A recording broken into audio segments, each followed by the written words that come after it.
Hello, I'm Thomas Hare, Chief Content Officer of the Performance Driven Marketing Institute, a not-for-profit trade association that serves companies in the performance and direct-to-consumer marketing world. Welcome to the first event in our summer seminar series created by the PDMI's Workshop Council, titled All Things Canada. We welcome all of you to today's event, PDMI members and non-members alike. Speaking of membership, if you're not a PDMI member but are attending today, we'd love to have you consider joining. During the past 15 months, when we've lost 3 multi-day in-person conventions, there's no better way to support the mission of the PDMI than joining and sharing your voice in the direction of this industry. In the handouts tab of your control panel, you'll find our PDMI membership brochure. I urge you to download it, look through it, and contact any of our team members should you desire more information. Before we get to today's conversation, a quick note of housekeeping nature. The group will be addressing any questions from the audience at the end of today's session. You don't have to wait to ask them, however. Utilize the questions tab on your control panel to type and send your question in. We'll be collecting them in the background and we'll try to get to as many as possible in the final moments of the webinar. Today, the PDMI's Workshop Council welcomes a group of incredible experts on the Canadian marketplace, led by Workshop Council member and Kingstar Media Vice President and Managing Director, Anat Freed. She joined the agency just after it was founded in 2003 as a junior assistant and has worked her way up to her current title of Vice President and Managing Director. She manages a team of 25 and is skilled in media buying, customer service, analytics, and business development. She's committed to driving positive experiences and ROI for all clients and demonstrating how lucrative and worthwhile it is to include Canada in your media and marketing plans. Kingstar Media is a Canadian advertising agency based in Toronto, specializing in response-based measurable media across multiple platforms, including TV, radio, out-of-home, and most recently, digital. Anat, thank you and the whole group for joining us. Take it away. Thank you, Tom. So we'll get started. I'll introduce my panel to you. We'll start with Adam Seaborn. Adam is Director of Sales and Media Operations at Kingstar Media. He has years of experience working in Canadian media, initially with Canada's largest broadcaster, Bell Media, on multi-platform media solutions, and is now at Kingstar helping D2C brands activate in Canada. Adam is hyper-focused on providing ROI for clients and helping amplify brands and messages alike to drive measurable results. Thanks, Adam, for joining. Thanks, Next, we'll go to Mo Datoo. Mo is Vice President of Strategy and Partnership at eShipper. He is responsible for building strategic relationships and driving results by optimizing business efficiencies. Mo has held multiple past positions in strategic planning, marketing, and operational excellence, traveling to clients around the world before eventually settling in Canada to manage multiple teams at eShipper. Hi, Mo. Thanks for joining. Thanks, Anna. Next, we have Greg Silvano. Greg is the CEO of Mojo, an e-commerce platform that focuses on direct response and D2C campaigns. Mojo is the #1 e-commerce platform used by television product advertisers today, and Greg built it all while traveling the world, whitewater rafting, scuba diving, and climbing mountains. He was even a drill sergeant in the U.S. Army, and in his downtime runs Mojo for us. And lastly, but not least, we have Josh Amoss from Allstar Innovations. Josh is the Chief Marketing Officer. He oversees the direct-to-consumer business and is responsible for launching and growing brands including Socket Shelf, Calming Heat, Mission, Caramia Bra, and many more. Prior to Allstar, Josh was Senior Vice President with Lenfest Media Group, where he helped launch brands that sold over 20 million units worldwide. So thank you all. This is a great panel. I really appreciate you joining today. Thank you. Thank you. Thanks. Okay, so we'll get started. Adam, the first question is for you. Can you please give us an introduction to Canada? Tell us about the media landscape and the Canadian consumer. Yeah, absolutely. And thanks again for everyone attending. I think we have 40 or 50 people in here. Wish we were doing this in person instead of virtually. But, we're talking all things Canada today. Canada is in kind of 2 ways. It's one, a very unique market to the United States or anywhere else in the world, but it's also very similar. Some kind of top line numbers. Canada has a population of about 39 million, so about the same size as California. From a consumer habit standpoint, we find it's super in line with what happens in the United States. From a content standpoint, whether that's on TV or radio, there's a lot of shared programming, right? The top television program every year in Canada, it's the Super Bowl, same as in the US, and a lot of primetime programming or daytime programming you see on TV or radio here is going to be similar brands to what people see in the US. What's maybe unique or different about Canada, and where we're going to dive into, I'm sure, a lot of details, is one, how to reach Canadian consumers. We're a little bit behind when it comes to some of the kind of digital offerings and connected TV, so linear is still really powerful here. kind of what the actual nuts and bolts of the landscape is. A good rule of thumb is we're about 1/10 the size of the US. So when you're planning for reach or budget or inventory, 1/10 is a really good rule of thumb that a lot of brands use. And the last thing is that, there's a much more kind of, Anat and I would joke and say it's a little bit less competitive, but I would say that there's just like a much more close-knit media community here. So 3 or 4 major broadcasters really do control most of the television, most of the out-of-home, most of the radio inventory. And as a result, there's changes in the way things are bought and sold. There's maybe a little bit less kind of last-minute flexibility, but there's also a lot of good opportunity to reach people. Does that give you kind of a good start in that? I don't know. I can talk forever if you'd like. No, I think that's great. Thank you very much. Josh, you run media very successfully in Canada. Can you please tell us about your experience and how it compares to the US? Sure, and I'm mostly here to let you know that Kingstar and team can make you look good at your job and make it easy to do it in Canada. I mean, over the last 18 months, the Canadian media has proven out to be some of our best and most consistent media. When I started as CMO at Allstar, we actually weren't running any Canadian campaigns, even though we had a long history of running them. And working with Anat, we really picked 2 programs to test. Both of them, we started with short form. They worked terrific. We quickly scaled them up.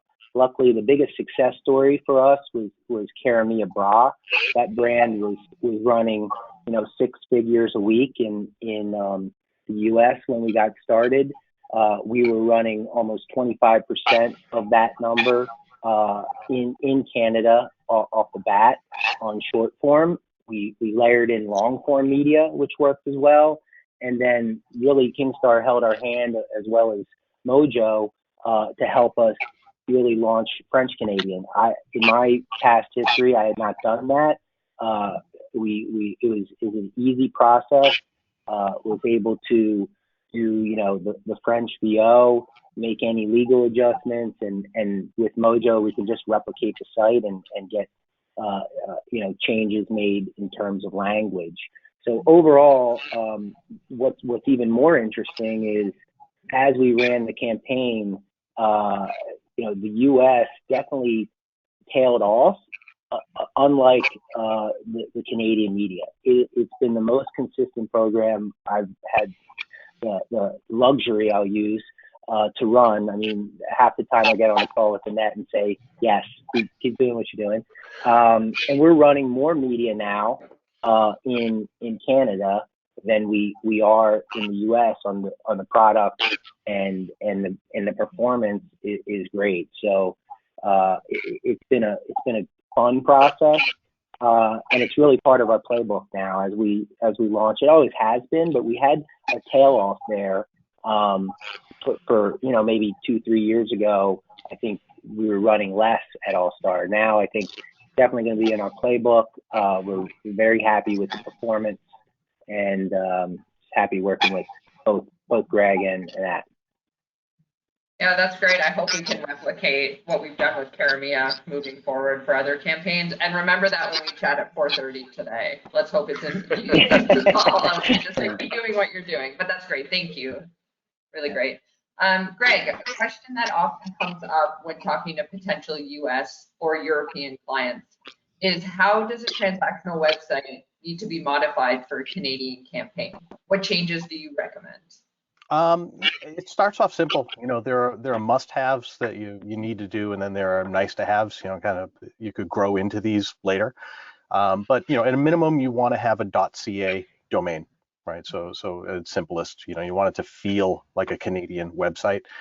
You want to figure out whether it's going to be US dollars or Canadian dollars, right? So just and I believe actually a lot of people are using US dollars to launch the campaign, because in Canada I think it's culturally okay, right? I guess you're used to it in Canada that things might be in US dollars, which really makes it just even that much easier to launch a Canadian website as a counterpoint to your US website. But if you have, decide whether or not it's going to be US dollars or Canadian, you want to have a Canadian domain. Obviously, on the legal side of things, you just want to make sure you're collecting the taxes. There's obviously going to be some details to figure out there. Outside of that, those are your must-haves. I mean, you could literally copy a site and put it on a Canadian domain. Let's say you keep US dollars. I mean, for all practical purposes, obviously if you have fulfillment, things like that, you're done. If you're doing Canadian dollars, you want to figure out PayPal, make sure that the account that you have supports Canadian dollars. Your merchant processor, you want to make sure that they have Canadian dollars. Fulfillment, obviously Mo will go down that path, but there are things to consider on the fulfillment side. And then, that's at a minimum, the absolute must-haves, super easy to do. I mean, you could take a US site and copy it as a Canadian site in the same day, be up and running, no issues at all. And then the only thing is, if you wanted to go and do the French-Canadian version of a site as well, that's going to take a little bit more effort because you obviously want to do the French-Canadian translation, which actually, let me hop back to the Canadian website. One of the nice things is that the language is identical, right? So it's not, even if you're going to make a UK website, there are spelling differences, there are terms that are different between a US website and a British website. But with Canada, they're identical. I mean, you literally take every word of your marketing copy and it makes marketing sense in Canada, which is super important because that's some of the toughest stuff to come up with on your website, something that actually translates well to get somebody to buy the product.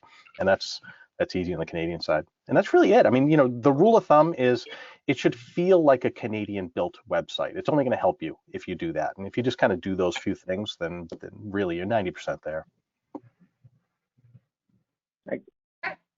Great. I can chime in and say that, also with Mojo, the ability, if you have both sites on the platform, any A/B testing we're doing in US is easily rolled over to the Canadian. We found some things, test the same, others don't. So in Caramia, we have almost a different offer in terms of a third offer in the US, a bigger offer than in the Canadian, and we tested into that. We also tested into, having a ships from. We had a ships from US and having a ships from Canada. Definitely had some positive performance on the site. Yep, it's a great point. Absolutely. Adam, do you have anything to add that you found have worked for our clients? No, I mean, it's just interesting what Josh was saying earlier, that the Canadian market was kind of outperforming pound for pound in the US. I mean, there's a few things that we found. I mean, most of the brands or products we work with, they've already found some success in the United States or occasionally in Europe or other markets. And the Canadian media market, we do get some spill from the US. So we get some, cable channels that spill into Canada, whether it's like CNN or Fox News. So there's a good chance that some Canadian consumers are already aware of your product, are already aware of your brand. The pump is kind of already being primed. So then if you make the investment to kind of target them directly, the results can kind of outweigh the cost. And the one thing that Greg was highlighting, I mean, making the site feel Canadian can be as easy, and a lot of our brands do this, is just throwing a Canadian flag. Literally just right next to the site, .ca, Canadian flag on the site, or even on the TV spot. I mean, we joke about it all the time, but if it says made in America, don't put that on there. Get rid of that and put on a little Canadian flag on the end tag, and those little things can make a huge difference. Yeah. Okay. And then Greg touched on, Mo's expertise in fulfillment. So Mo will ask you the next question. When Adam and I are pitching new clients on Canada, the question that always comes up is, should they drop ship product into Canada or fulfill from the US? What do you recommend, and what are the advantages and disadvantages to each scenario? Yes, that is actually quite a common question these days. I think traditionally, most business owners were quite comfortable dealing within their hometown. So what used to happen is, I want to bring everything to the US and then just fulfill the rest of the world from here, just because I have better control and so on and so forth.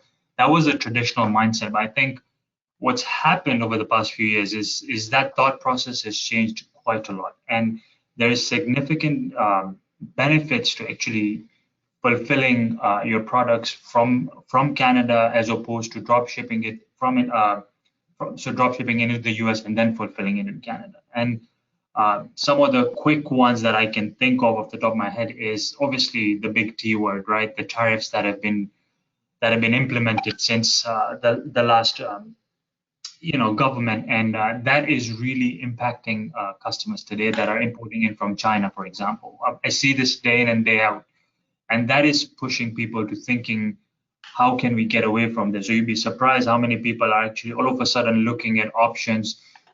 It's funny, they're looking at the opposite option of bringing everything into Canada and then fulfilling the US, which is amazing because we're so close to each other. The borders are really nothing these days. So tariffs one big thing, but above and beyond that, there's a number of sort of secondary benefits, right? So think about currency. We're not the USD is not as strong as it used to be, but there's still a significant benefit, right? When you think about labor and so on and so forth. And then there is all the sort of the hassles when it comes to customs. So by drop shipping into the US and then fulfilling Canada, you're dealing with that customs rigmarole every time you're shipping something into Canada, right? Whether it's Section 321, not to get too technical, but if you're meeting that de minimis, which is 800 or above, or Canada has a very low de minimis, so anything above, if I'm not mistaken, it used to be $20. I think it's gone up to $100. Anything above that, you're due for duties and taxes. Regardless of what method you're coming in by, you're dealing with that border customs clearance and so on every time. Bringing it directly into Canada in a container or in a pallet, you're dealing with that once. Once it's in the country, then you don't actually have to keep doing that all the time. And that can really become a cost-heavy endeavor, to be honest with you. A lot of people don't think about that. They're just simply, stuck on the shipping. Okay, if I'm, shipping's okay, so I'm not going to get it all into Canada. But there's a lot more sort of expenses that you have to think about. And what I've also found recently is, one is obviously the most obvious benefit is the transit time benefit. Right? Being locally allows you to just get to your destination a lot more quicker within Canada. Although having said that, these days there's services from the US that can get you into Canada for nearly around the same transit time. So I wouldn't hang too much on that, but one that I think a lot of people are starting to realize now is returns, right? So I don't need to, spit out the sort of the stats, but more than 50% of businesses today are they are what they are because of their returns policy, right? It has to be quick, it has to be efficient, it has to be instant almost, right? And with you being a US-based business, fulfilling Canadian customers from the US, that becomes increasingly difficult, right? So having your product come into Canada and fulfilling it directly from Canada has a significant benefit when it comes to returns from a cost perspective, from customs perspective, so on and so forth. So these are the key considerations I would highly recommend someone to have when they're thinking about looking at Canada, which makes sense, obviously, for all the reasons the guys have said, and really consider looking at fulfilling directly in Canada as opposed to drop shipping it into one country and then trying to cater to another market altogether from there, even though we're very close neighbors. Yeah, you make a lot of good points. I mean, we always encourage people to bring their product into Canada. It's fine for a test to fulfill out of the US, but if you have a viable business, once we know that, for all the reasons you said, that's our recommendation as well. Right. Yeah. Great.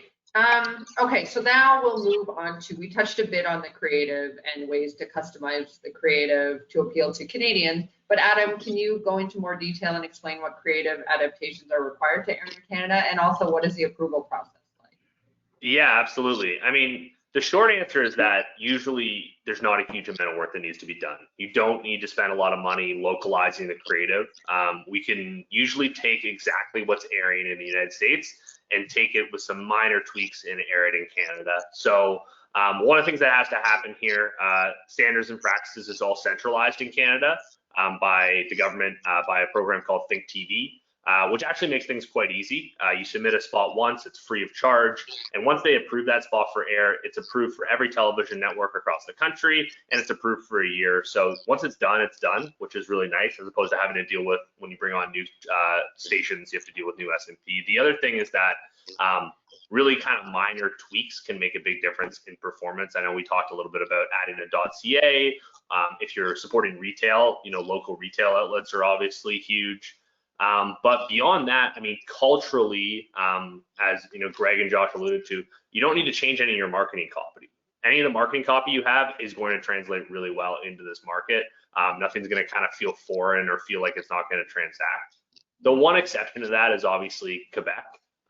So kind of French-speaking Canada. So I think earlier I said Canada's around 39 million people, about the same size as California. About 8 million of those are Montreal, and then the rest of Quebec. They're French-speaking. It's a really great media market. We do a lot of translations, just taking French, English spots, French dubs over top of it, French supers on top, and running it there. The reason why it's such a good media market for DR brands or even just services is that the kind of digital marketplace in French Canada is really underdeveloped. So think about kind of any of the streaming services that might be eating kind of linear TV share, whether it's Netflix or HBO Max or Peacock or Hulu. Well, none of those are available in Quebec, or if they are, there's no kind of French-speaking creative, so they have very little penetration. As a result, all the local television, whether it's news or sports or scripted content, really over-indexes in terms of engagement. And there's not a lot of brands that take the time to make that small tweak to translate their creative and to translate their website to enter the market. So when you do enter the market, you're going to see a much lower price for customer acquisition and probably a much higher return on ad spend number than you might see anywhere in the United States or even in Canada. I mean, Josh can probably tell you that when he looks at his Canadian campaigns, the ones that do the best are specifically French Canada. Right. Okay. And we are going to dive into French a little bit further down. Yeah. Which this was a good introduction to it, and we'll go into more detail shortly. But before we do that, Greg, can you speak to how the online metrics compare in Canada versus the US? They're strong. Yeah, they're really strong. So, I look at metrics right now for a campaign that's running in the US and in Canada, and I kind of compiled some metrics for a few campaigns, and on average, you have, if I look at the US campaign to the Canadian campaign, obviously less traffic, right? So you have a lower volume because there are fewer people, but the conversion rate on average is actually almost twice as high in Canada. The average order value is about 10% higher on average. And if you take in what Adam was just talking about with the French Canadian, the campaigns that have a French Canadian website where all the marketing copy is in French, and they take the product names and translate them into French, and obviously the video has been dubbed in French. That is twice the conversion rate as the Canadian, which was already almost double the US site. So it's really 3 to 4 times what the US site was doing, and the average order value is about 20% higher. I mean, it's significant. So, again, lower volume, just fewer people, but it's the engagement and the conversion rates in the average order almost universally are higher. And never Greg, lower. I can say this: they're never lower. So Greg, I say this all the time, and people are usually really surprised. And Josh, I mean, you can confirm this, but the main question is why. People are always like, well, why is it performing better in Canada? Because they're so nice there. And it is because we're so nice. That's exactly the reason. But I mean, digging into kind of macroeconomic things that happen in Canada, we have a lot less square footage of retail per person than there is in the United States. There's not quite the same kind of shopping mall and shopping center centric areas. The Canadian population really lives in 3 major cities: Toronto, Vancouver, and Montreal, and then it's rurally spread out around the rest of the country. As a percentage of e-commerce, and I mean, COVID accelerated this for everyone, but we shop online significantly more as a country than people in the United States, and we're also much more digitally literate. There's a higher propensity to spend time online, to transact online, to shop online, all those things. And I think that those numbers bear out when we look at a campaign that has call to action that is both online and then also with a toll-free number. We find that the Canadian results tend to over-index with digital, which we all know is great, whether it's Amazon or your own and operated site. I mean, that's kind of the way things are trending, and it seems like it's one of the areas that we are ahead in terms of the way that we transact. Yeah, I can confirm that it was very surprising on the French numbers. I mean, it literally is double the conversion rate. have to look, CPOs have always been lower and stronger, not half. So there's probably a little bit of a higher cost per visit there, but overall it's super strong. And I was asking Anat, how do I get more French media? It's like minting money. So thank you. Yeah, that's the problem. There's not enough French media, and I always throw it back to Adam, and I think, can you go get French work? Yeah, that's the problem. One other point is, and I was looking at a specific campaign. So the biggest campaign that we have in Mojo, what's interesting is that the metrics play out exactly like I just talked about double for the Canadian, and then 3 to 4 times for the French Canadian. And that's a website that uses US dollars in Canada. Yeah. So, it just makes it that much easier to launch a site. I mean, you don't even have to convert. I'll add, I'll just add one other thing, which is that SEM seems to be a little less competitive too, which is helping our campaign. A lot more, whack-a-mole in the US and knockoffs and trying to people to get off our trademark terms on SEM in the US and Canada. So, I've actually, it's really hurt our performance in the US on that program, upwards of doubling, tripling our SEM per order, whereas we don't see that as much on in Canada right now. So maybe one product specific, because a lot of people came into that product in the US, but it's definitely something to think about.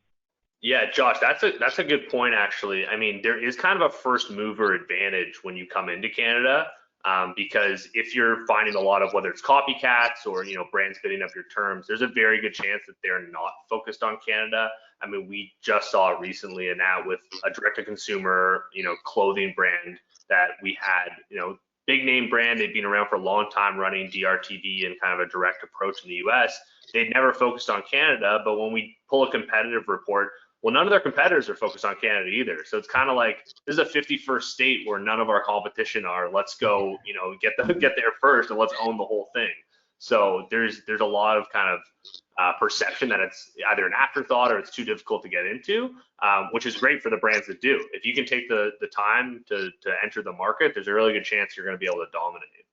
Yeah, I think just to add one final point from a fulfillment perspective, just to sort of support all the thoughts from the guys, is that we tend to track at eShipper, we tend to track the sort of the trends of a customer when it comes to fulfillment, whether it's Canada or the US. And since COVID, I think we've seen some significant increments in their Canadian sort of activity compared to the US, which, even though we're 1/10 of the size, it was very interesting to see how steep that rise was. It's probably for all the reasons, Adam, you mentioned, right? More time at home. So it was just a little point to support that sort of discussion from a fulfillment perspective. Yeah, that's good. Thank you. The next question was about Quebec and French advertising. I mean, we've touched on that a lot. One of the challenges is once we've convinced a client to try English Canada, it's getting them to see that French Canada is worthwhile and it's not too much work. And, we can help. Greg can help make it an easy process. So is there anything, I mean, Mo, we didn't talk about Quebec with you and the rest of you guys. Is there anything anybody wants to add about why Quebec is a significant part of the business and country and shouldn't be ignored? Just a quick point from a fulfillment perspective, there's not that much difference, just because Quebec's very close to Ontario and a lot of the fulfillment for Quebec happens from Ontario. However, I just want to quickly touch on something that probably Greg is an expert in from a marketing perspective. We as a company have started marketing locally to Quebec in their local language, right? Just promoting all the sort of the different things that we do. And I think it is, and Adam said this as well, that it is the second largest e-com market in Canada. So it almost is a no-brainer to try and invest more there, whether it's from a media perspective, but also from our perspective, it's more the infrastructure. So we tend, actually having some local infrastructure in Quebec to service the Quebec market, just because we feel that there is a lot more to go after over there than we have been able to just being in Ontario, right? Just because we're able to speak the local language, they're passionate about French, and all the marketing has to happen in French.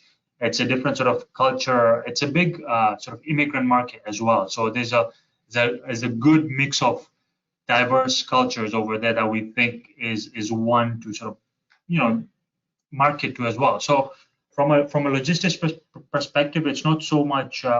We're looking at having local infrastructure just because how fast Quebec is growing from a e-com perspective. I think that's really interesting, Mo. I mean, I don't know if I have much else to add on that. And the only thing I'd say is, I mean, and we see this Canada as a whole. I think one of the reasons that you were seeing maybe that better performance online is there's also a bit of a stronger credit market here. So we see less credit card cancellation with clients as well. If you go back to like 2008, 2009, the housing crisis didn't result in banks defaulting here. There's kind of a stronger financial backing. And that's even more true in Quebec. Quebec has higher household incomes than anywhere else in Canada. They have more disposable income. So it's just kind of like, it's the sweet spot within the country, although it's kind of that step two. So I wouldn't want anyone to take away from this, like, well, if I'm going to go into Canada, I'll just do Quebec. That definitely wouldn't be what I do. You kind of have to, the meat of the pie, the 30 million people, that's what you want to target. That's the low hanging fruit. That's your 51st state. And then once you're in Canada, that's kind of that next little sweetener on top. Yeah, I can share, a couple tips, which is just one, try to plan ahead, and you might as well put, French and English like tags on anything or inserts into your packaging when you actually make product. It'll make things easier. You can kind of get started with inserts, but you really need those products labeled. And then number two, the demographics are, you talked about cancellations, the demographics were interesting on our product. We had much lower return rates, which was a lot of the profitability in Canada, and even more so in French Canada. And I don't know if that's standard, but for our product in particular, it had to do with the size, right? And the demographics of the population. And our product had lower return rates in our smaller sizes, and where most of our items in the US skewed larger, they skewed smaller in Canada and France. So it had a great effect in terms of better media, lower return rates, and even the shipping. I was concerned when I saw some of the rates, but like to some of the areas in French Canada, but at the end of the day, 90% of your orders are going where it's not much more expensive to ship it. So everything works. Yeah, I think. Oh, sorry, Greg. Go ahead. I was just going to chime in with some metrics I'm looking at. Most people, it's a harder decision to say I want to do a French Canadian website, because most people are not natively fluent in French Canadian, right? So there's that element of trust that you have to find somebody to do your marketing copy and things like that. It's not hard to do, right? There are so many resources available that are native to French Canadian, and they understand, these products and these websites and these, campaigns. It's not like we're going and picking a language, in some other part of the world that, we also have to teach them marketing and, these products and things like that. So, the number of resources make it easier than I would imagine most people would think, right? And I would think the same thing. I just happen to know that they're easier because we have clients that do this, right? And all of a sudden, a day later, we get a full French Canadian translation of a website from somebody, and it's a lot easier than people would think. But what's really interesting is that, if you ask somebody, would you like 20% more revenue? Would you like to boost your revenue by 20 or 30 or 40%? And the answer is, yeah, of course. Like, what could I possibly do to get that, this additional stream of revenue that is completely untapped, right? It's not going to cannibalize any of my existing sales. What can I do to possibly get that kind of increase? And I look at the metrics, for the campaigns that have a French Canadian website, it's like half their volume, right? You take into account that conversion rate and the increased average order volume. It's not like, ooh, I'm going to add a couple $100 a week in sales. It's significant money that comes in from French Canadian websites. So, it's an easier decision than I think most people would imagine. And I'm, again, using myself as an example. I don't have a French Canadian version of Got Mojo. right? It's just, you just think it's harder than it really is. But the results are there. I mean, it's you can't even argue it. And that's exactly what I was going to say. We make it easier than most people think. I mean, obviously, Greg explained how he would do it from the online presence. We at Kingstar, and there's other services, we help with the translation. The approval process is the same, and they just have less to watch. So they are so loyal, like Adam said, to their linear TV. And they have, they are less likely to get married. They're less likely to have kids. Therefore, they have higher disposable income. They're more focused, especially on health, beauty, vanity products. So those always see a way higher average order. So that's the key takeaway here is do not ignore Quebec. It is not hard. We will help you do it. And obviously, Josh, I think you'd be the first one to agree with that. So that's been great. Okay, so switching focus to something we hear and get asked about every day now. Adam, how is Canada doing in the OTT space? Yeah, that's a great question. It's definitely, I think we've probably been talking about, linear TV versus OTT or connected TV devices, I feel like, as marketers for, 10 years.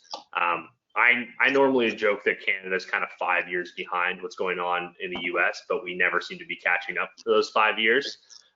So a lot of the streaming services that exist that are like AVOD, right, that are ad supported, that you might have a DR product or you might have a performance campaign running on, most of them aren't available here at the moment. So I look at something like Peacock, or I look at ad supported version of HBO Max, I look at Hulu. We know that those are kind of good extensions to a linear TV campaign for a lot of products and services. They don't exist here at the moment. I'm sure they will, but right now the focus still is on kind of traditional linear TV, and same is true for audio, right? So Pandora doesn't exist here. Spotify is big, but not as much on an ad-supported basis. So OTT still has a ways to go. Now that being said, it's definitely developing. It's becoming part of our pitches. So when we're kind of building out a test proposal for Canada, we're looking at linear TV. Something like 5 or 10% focus on OTT as an extension is probably what you're going to look at in the near future.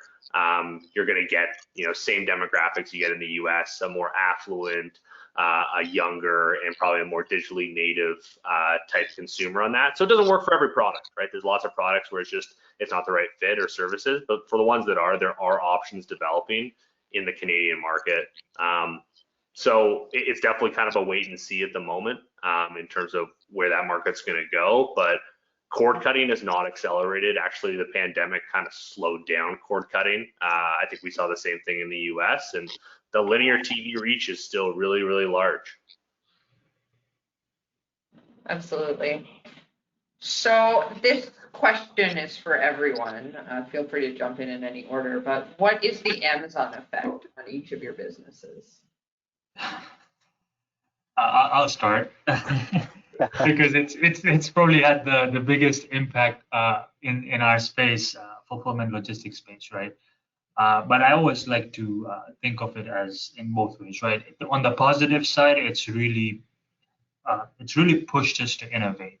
For example, for the longest time, the shipping services were the same services, but for example, this year we've really invested into coming up with same-day services, because now they're offering, in the US, I know there's a 2-hour delivery, but in Canada, in some places, like I think downtown Canada or Toronto, they've got same-day services. So it's really made us innovate, and it's just made us, it's just improved our offering. And since we've had that, we're actually quite, from a fulfillment perspective, it's really made us competitive, because the way the consumer is today, I want my product and I want it yesterday, right?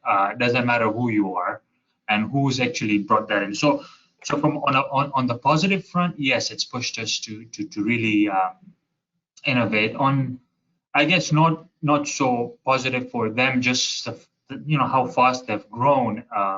What we're finding is more and more consumers are after that personalized approach. What they're finding with Amazon is that everyone's in a brown box. Simple as that, right? You're going out along with everyone, right?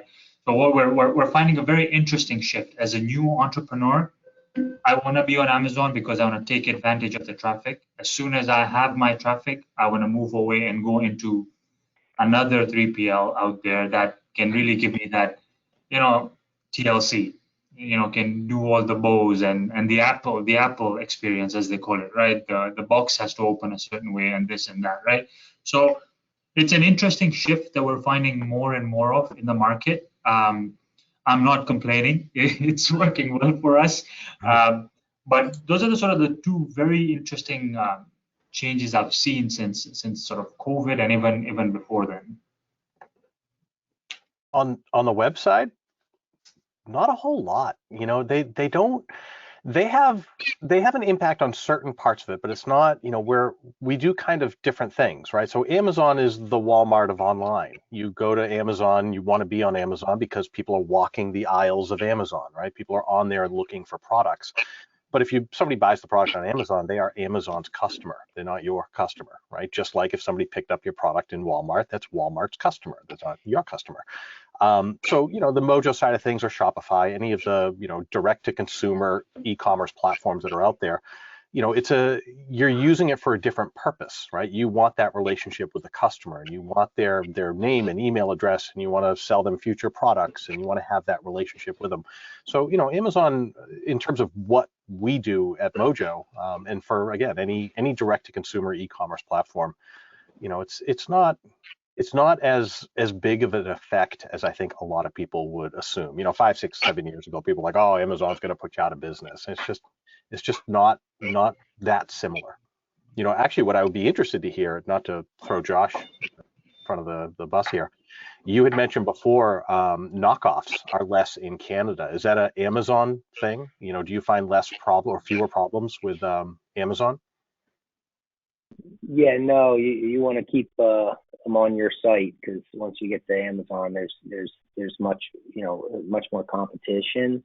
That said, I think we try to look at Amazon as another retailer, like you put it, Greg, and we look at the lift it's having while we're running media, just like we look at POS sales.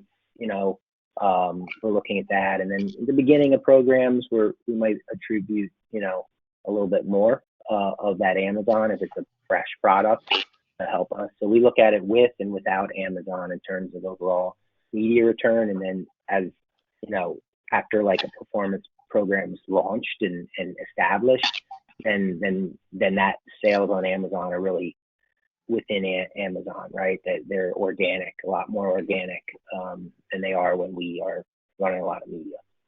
Yeah.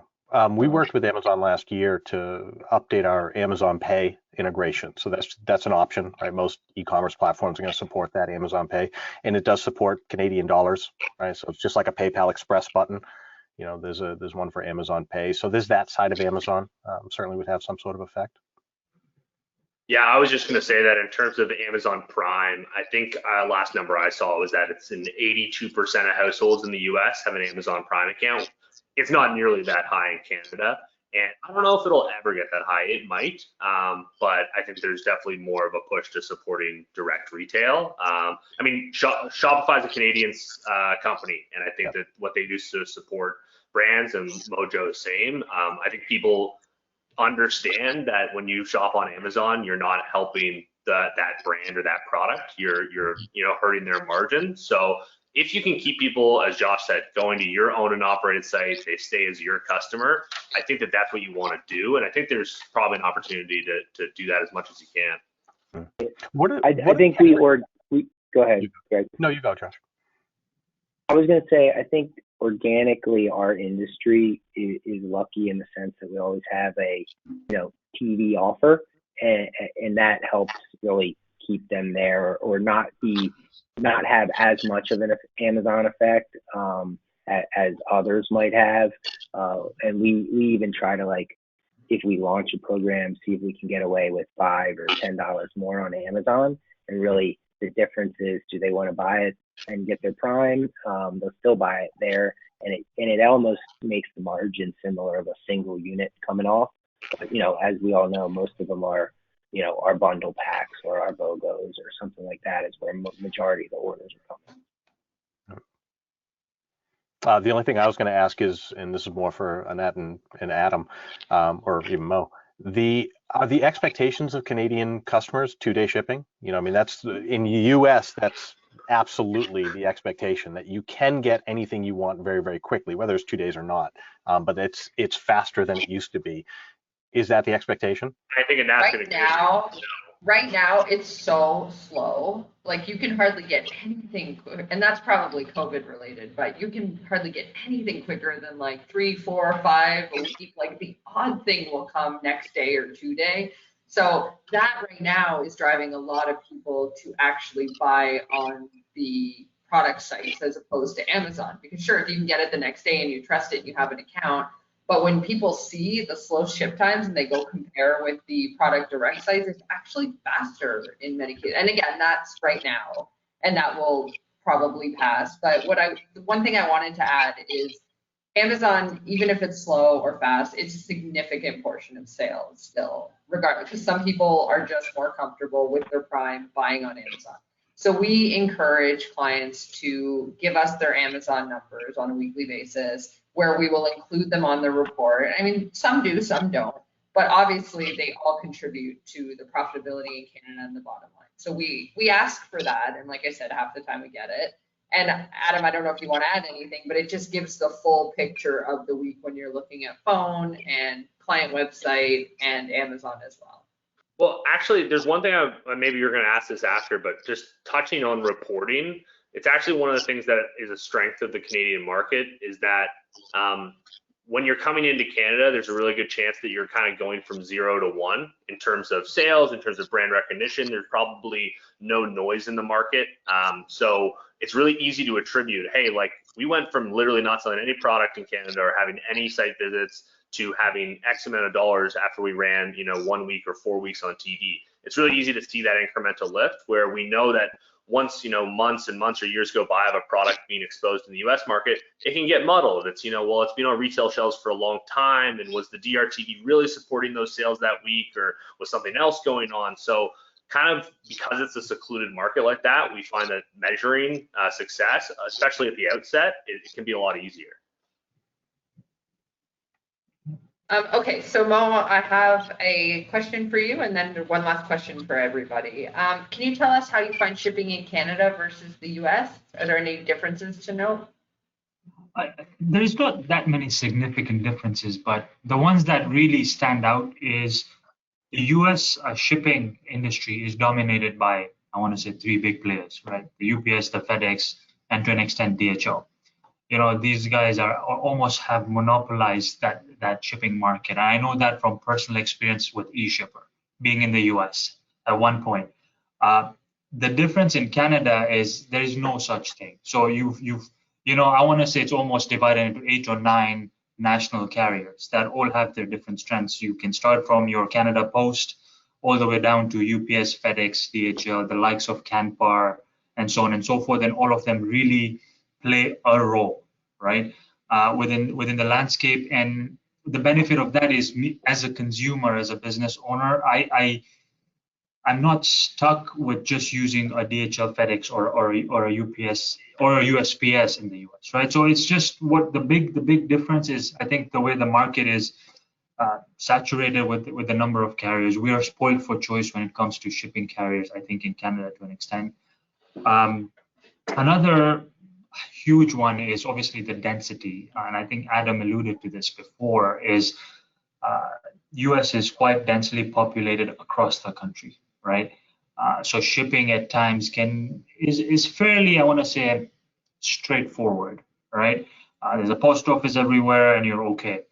In Canada, however, it's the second largest country, but the biggest populations are in Ontario, Quebec, and then completely rural in the middle, with a few, obviously, some activity going on. And then you've got the West Coast, which is the BC, right, which is another big market for e-com. And so shipping sometimes does become tricky when you're trying to go from one place to the other. But what's happening, and I should have said this when you asked what's Amazon done to your business, what's happening is part of the innovation that is coming into the market now from a shipping perspective is what they're calling the zone skipping programs.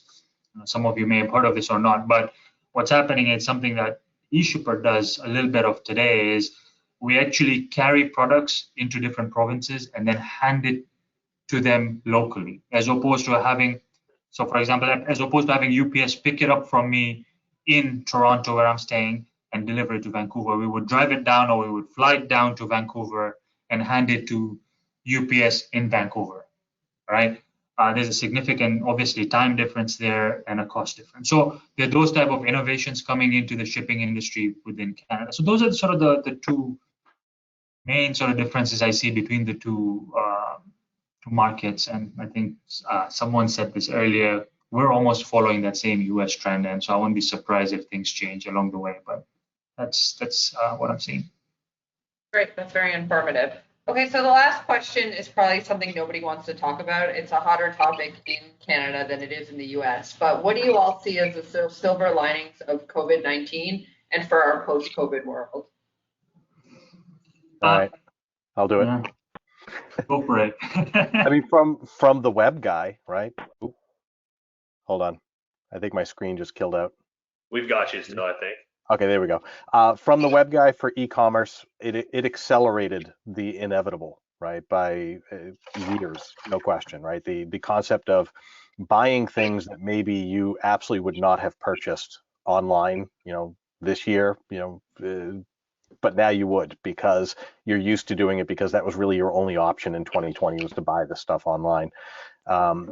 Pushing e-commerce forward, there's no question that is a silver lining of COVID. Yeah, I mean, I can't agree more with that, Greg. I mean, we've seen it.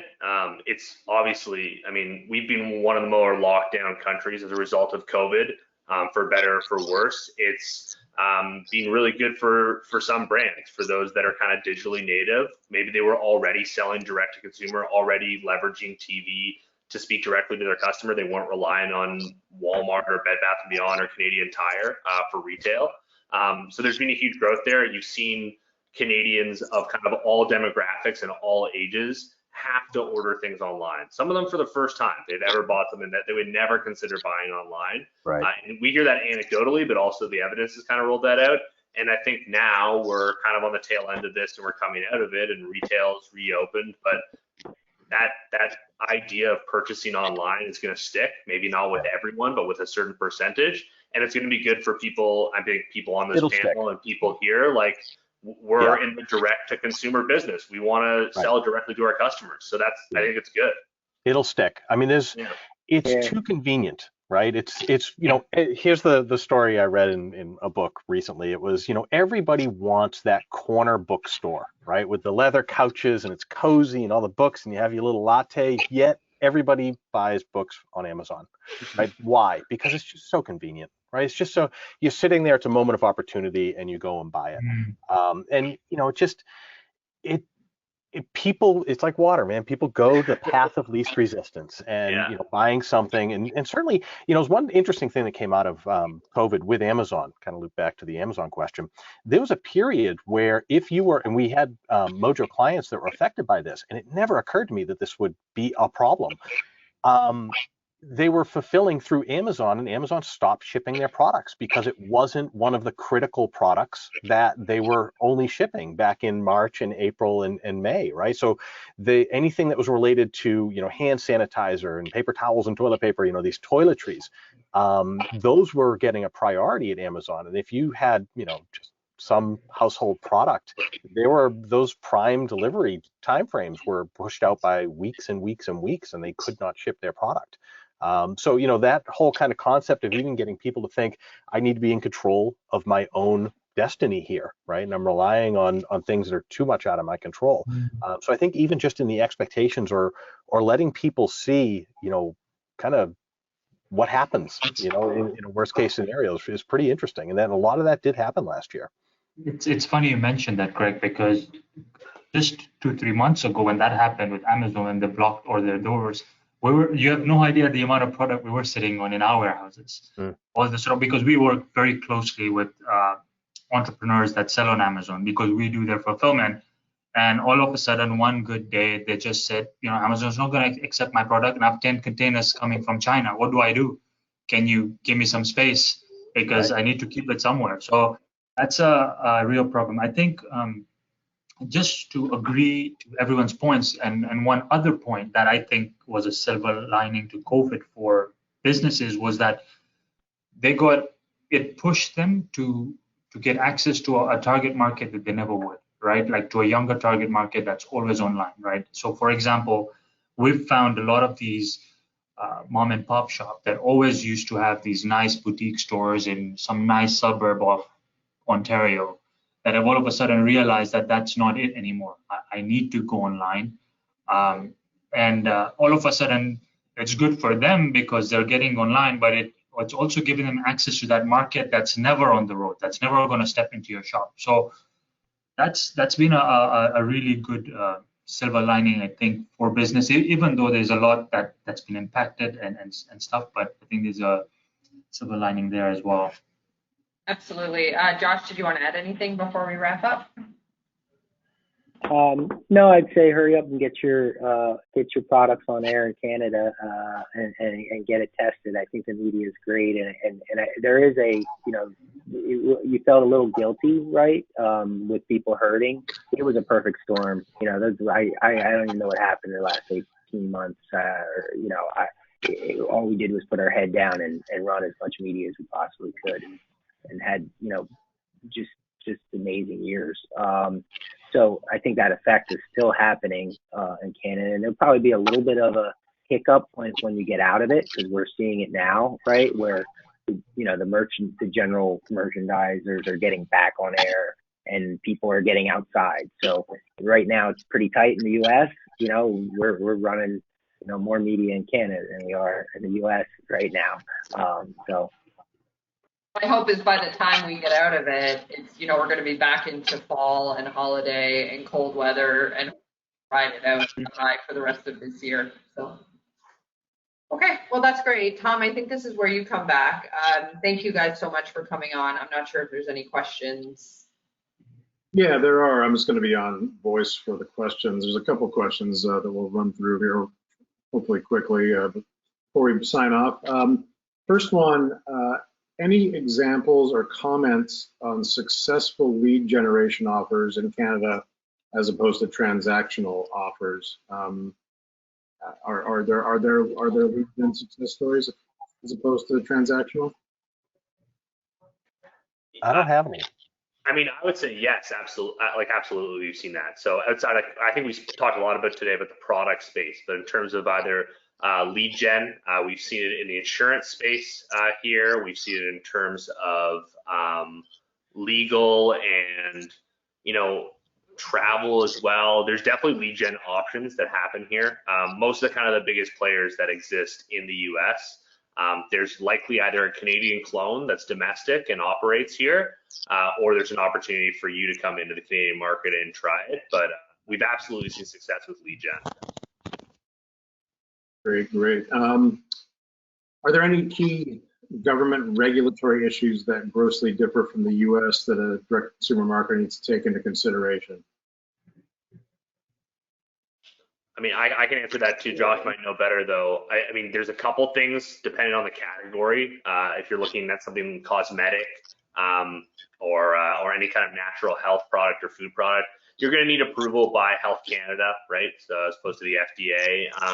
But to be honest, most of the regulations are fairly in line. So if you've already gone through that regulation approval process, there's a very good chance that you're going to be approved in Canada as well. There are obviously kind of different regulations, but Josh, I don't know if you have kind of more insight on that. Yeah, no, I would say that the issue is Health Canada. We probably would have one or two other items running in Canada right now. And Health Canada is probably a little backed up. Didn't stop us from testing and knowing that it was going to be a hit when we could get through Health Canada. And we're in that process on a couple programs, and hopefully are able to, get the approvals we need. Great. We'll just wedge one more in here because I think I'll drop this one in because we were touching on this briefly in the pre-show call, pre-show time today. Where does the country stand with COVID? We hear this retail is still reopening. What's your best guess for when retail shops will be fully open? So, I mean, and Nat, you might answer this better than me, but I would say that we're still a little bit behind. So we've been very cautious with the rollout. I mean, I'm here in Toronto. It's been one of the most locked down places in the world, for better or for worse. And right now, retail is kind of 15 or 20 or 50% capacity, depending on where you are in the country. I think we're not going to kind of be what I would call fully reopened until the fall. What that means is that we're seeing like a lot of great kind of online success still. There's still lots of great TV viewership. There's still kind of that focus on that. But I think come the fall, we're going to have that kind of snapback, roaring 20s environment that we're maybe seeing in certain states in the US. And that probably means that categories that have been doing really well, like housewares and kind of home improvement products, are probably going to continue to do well for the short term. But in the long term, those kind of bounce back products, whether it's travel and leisure or whether it's beauty and wellness, they're probably going to do really well. All right. Any other thoughts on that before we shut down? No, I think the fall is realistic. I mean, I wish it was sooner, but yeah, realistically, I think by the time retail opens to 100% and, you know, you can eat with a party bigger than 6 and inside, I think it's going to be like, you know, it's very slow, and we're very happy retail, non-essential retail is allowed 15% foot traffic. It's going to make a difference. But yeah, TV viewership is still really, really high. And anybody that lives anywhere with seasons knows how it goes. And by July, it's too hot and people want to get back inside with the air conditioning and watch TV. And the broadcasters are working very, very hard to have engaging programming for the summer as well, knowing that the viewership will be high. So yeah, I agree with everything that Adam said in terms of timelines. Come test Canada. Come try it out. All right. Well, we're up against it here, folks. I think we'll say we're out of time, and we'll say thank you to all of our speakers here. Wonderful group that was put together by the Workshop Council and Anat. You know, if you're a PDMI member and would like to get involved in the Workshop Council and really bring one of these to the table, take part, you can reach out to me directly to share your interest today. If you're not a member, join today, and we can get you going. Your next opportunity to attend a PDMI live event is our next episode of Take 20, which is a 20-minute webinar series created by our Brand Response Council. That airs live next Wednesday, June 23rd at 2 p.m. Eastern, 11 a.m. Pacific, and you can visit thepdmi.com/take-20 to check out the upcoming schedule. Our next summer seminar series event will be slated for late July. More information is coming on that soon, so keep an eye on our website and on our social media. And of course, we're all looking forward once again to meeting in person at PDMI West, October 4th through 6th in San Diego. Registration and hotel reservations are open now. Visit thepdmi.com/PDMI-West for more information and to join us there. Thank you again for joining us today. Enjoy the rest of your day, the rest of your work week. Be well. Take care. Bye-bye.